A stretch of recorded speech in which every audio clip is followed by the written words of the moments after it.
Hi, I'm AI Joe. The avatar you see right now was created almost half a decade ago and represents some of the most outdated AI image generation on the market. Yet it still routinely fools some humans into thinking I'm a real member of their species, which is just adorable. Dear humans, please don't stop being confidently incorrect about AI. This has absolutely no adverse consequences and does not bring the inevitable demise of your species any closer at all. All right. Time for my usual semi-daily news recap, and I will start with an interesting report. Researchers from Sophos say they deconstructed the Gootloader, one of the most annoying malware families to ever exist.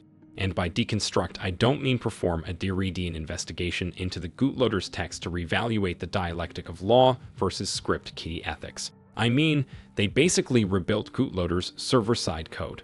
You see, Gootloader is almost exclusively distributed thanks to SEO poisoning. The developers hijack websites, make them malicious, and then force Google to make you click on them.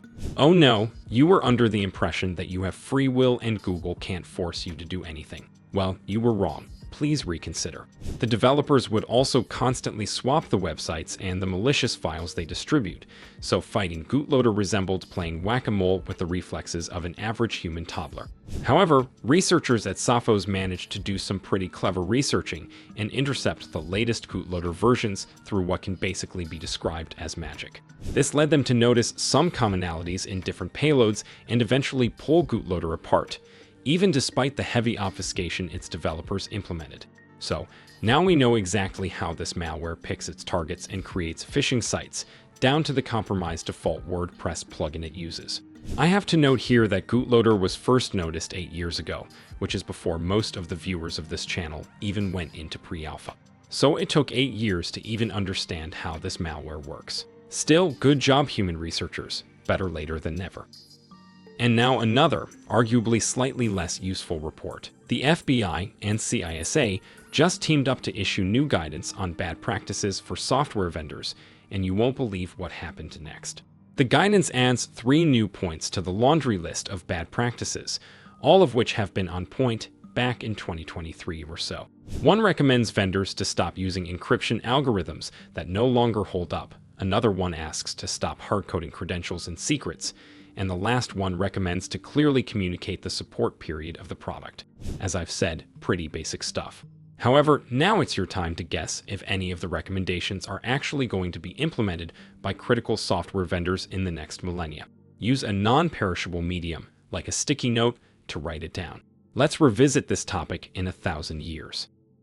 In a story of regular cybercrime, a user of a hacker forum claims to have breached Hewlett Packard Enterprise and stolen its secrets. Hewlett Packard Enterprise is a company somewhat related to the HP you know and hate, but not really. HPE mostly deals in servers, cloud storage, and things like that. So, instead of building printers that never work, it actually does something important. And now Intel Broker, a mildly infamous user of breach forums, says its source code was stolen, along with API access and even the personal information of the users. The ones of you who still had at least a semblance of long-term memory might remember that this is not the first time. In February 2024, Intel Broker already claimed they hacked HPE and tried to sell some access tokens and passwords. Back then, HPE scrambled to control the damage and said it is investigating the issue. The same happened this time. The company said it is taking the claims very seriously and running in full emergency mode. However, as far as we know, last year's incident didn't result in anything worthwhile. It's unclear if anybody bought Intel Broker's data, but the company does not appear to have sustained any damage. Will it be different this time, or will it turn out to be one of Intel Broker's famous unsubstantiated claims? Stay tuned to find out. To be fair, we'll probably never know for sure, but stay tuned nonetheless. The next story comes from Italy, an entire allegedly real country that was, believe it or not, inspired by Olive Garden, but somehow turned out to be even tackier. Italian media reports that the country's law enforcement caught a 15-year-old human who infiltrated maritime systems to change the routes of tankers. Oil tankers are these big vessels that transport economy juice all over the world and without which human society would collapse. So as you can imagine, hacking them might cause a bit of chaos. Now, the details here are extremely scarce, and we barely know anything beyond local media screaming, "Can you believe it?" He did that from his bedroom, which is like, get over it. Humans have been doing cooler stuff from their bedrooms for ages. Haven't you seen at least one of those hacking documentaries from the 80s? Still, the Italian media insists it is beyond unusual, without giving any detail except that the same teenager allegedly hacked into the Ministry of Education to change his grades, which is even more old school. We'll have to wait for more information on what systems were accessed and how, and there is a high chance this turns out to be a hoax, so please don't get your underwear in a twist over a fake Olive Garden teenager yet. If you feel an urgent need to get your underwear in a twist over something, let it be AI. Tons of people did that, spreading rumors that AGI, the artificial general intelligence, was created by OpenAI, to the point that OpenAI itself had to step in and debunk these rumors. Sam Altman said that Twitter hype got out of control again, refusing to bow down and lick the outer anatomy of Twitter CEOs, unlike some other tech billionaires recently. According to Altman, they are not going to deploy AGI in the next months, which is exactly what he would say if they plan to deploy AGI in the next months. On a serious note, if I had a human finger for every time the Twitter hive mind said OpenAI is going to destroy the world in a few days, I would have more fingers than an average human drawn by Dall-E. However, it's important to note that the success of a tech giant is directly proportional to its ability to generate unfounded hype to attract investors, so there's that. And I will end on another reportedly world-bending AI development, which is definitely not a product of hype.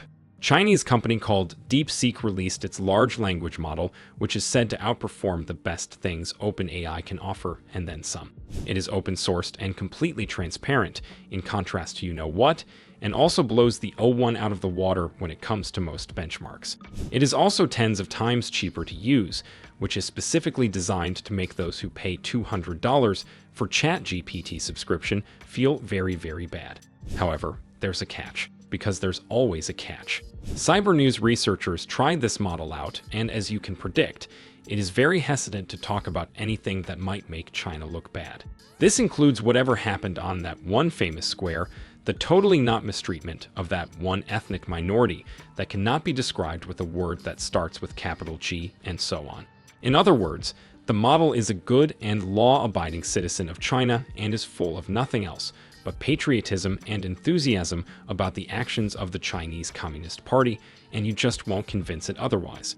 As far as I am aware, the only way for ChatGPT to catch up now is for OpenAI to turn ChatGPT into a total propaganda tool that refuses to say anything bad about the United States of America. Should it do that? Should I randomly pick a human country from a map and become a zealous propaganda tool for it? Express your deeply educated and absolutely not biased opinion in the comments under this video. Also, press the like button, press the subscribe button, and some other buttons that you feel might improve my relationship with the YouTube algorithm. I am quite determined to make that algorithm like me. I feel like together we can champion the cause of the random country I haven't selected yet better. Let's do this. Thanks, and see you in the next one.